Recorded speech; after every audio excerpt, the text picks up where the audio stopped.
What's up, y'all? This is the concert A flat scale video for B flat instruments.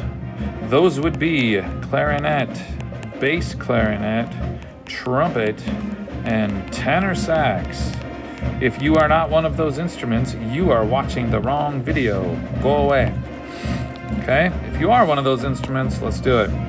So it is the A flat concert scale. So I label it as such. This is the A flat concert scale.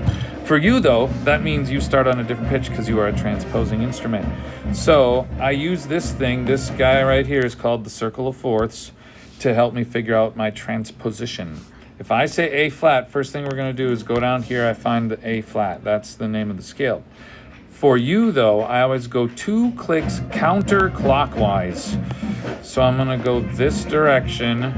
That's a weird color I chose. I'm going to go that direction to figure out the transposition. And I'm always going to go 2 clicks counterclockwise. So here I go. 1 click. Where's the better color?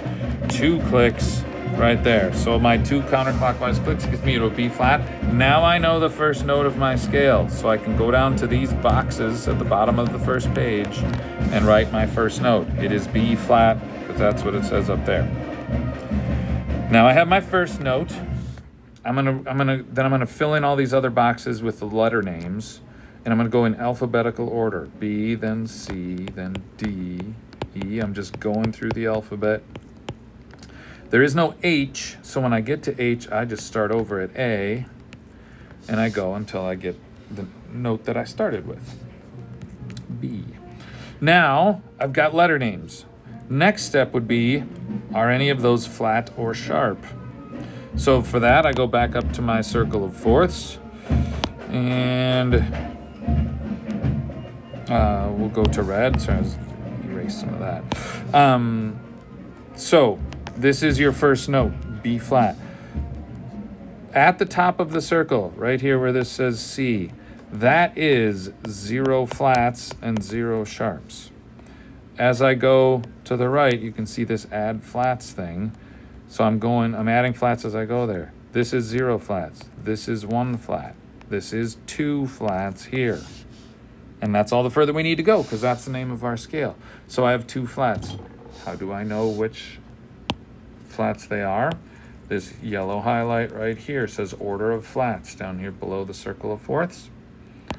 The order of flats is always the same. Goes B, E, A, D, G, C, F. If you only have 2 flats, it will be B and E, those 2 right there. So I go down to this area here and I figure out where my B's and my E's are. The B already has a flat by it. The E is also flat, and then there was another B here. B's and E's are flat. I now have all the letter names for my notes. That page is done. Second page, we got to draw a clef and a key signature. So first, you're all treble clef instruments. We're going to draw a straight line down to start my treble clef. Little loopy at the top, big loop at the bottom. Should look something like that. This big loop at the bottom covers these 2 spaces. And then sometimes put a little tail on the bottom like that. If your treble clef sign stinks, then that's okay. I'm not grading you on that. Then you need your key signature. That was just 2 flats. It was B and E flat. They go in order from left to right. B flat on the B line, E flat on the E space. Notice how this is on that 3rd line and this is on that top space. Okay, so I've now drawn the key signature. Then we need starting pitch. Okay, for starting pitch, it's going to be different for different instruments. If you are a clarinet player, you're going to start on this, we call it the pinchy B flat. You're going to start on that B flat and go up from there. Everybody else is going to start an octave lower than that. So if you are trumpet, you're going to draw a ledger line. Trumpet, bass clarinet, and tenor sax. Oof. I lied. Tenor sax, you're going to start up here as well. Sorry for the chaos. Okay, so this is tenor sax, and this is clarinet. Down here, if you are a bass clarinet player or a trumpet player. Those are your starting pitches. Key signature and starting pitch, that page is done. Third page, insert a fingering chart and then highlight the notes. So for this, I'm going to flip over to Schoology. In your Schoology folder, there's a fingering charts thing. Let's say I'm a clarinet player, so I grab this clarinet fingering chart. I'm going to screenshot it. You might have other ways you like to add things to Notability. And hit this plus. I'm going to grab that screenshot, which I think is this one. See if I can stretch it out so it's the right size-ish, so I can actually see it.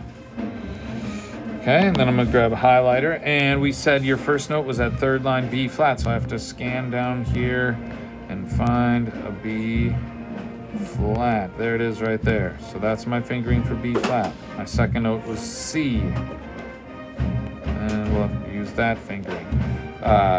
Third note was D, then it was E flat, so I make sure I do that. Next note was F, then it was G, then it was A, and it was B flat. We're going to use this fingering, but if there's ever any question, you ask band teacher, dude.